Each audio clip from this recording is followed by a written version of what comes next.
প্রিয় দর্শক, আপনাদেরকে গোপালগঞ্জ জেলার কাশিয়ানী উপজেলা সহ পার্শ্ববর্তী উপজেলার বিভিন্ন হাট বাজার ঘুরে দেখাই। তারই ধারাবাহিকতায় আজ যে বাজারটি দেখাচ্ছি এটি গোপালগঞ্জ জেলার মুকশেদপুর উপজেলার খান্দারপাড় বাজার নামে পরিচিত।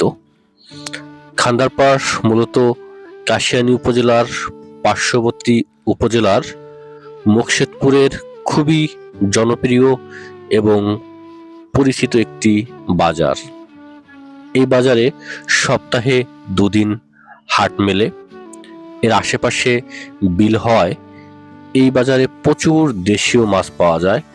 বিশেষ করে বর্ষার সময় দেশের বিভিন্ন প্রান্ত হতে মানুষ ছুটে আসে দেশীয় মাছ কেনার জন্য এই খান্দারপাড় বাজারে।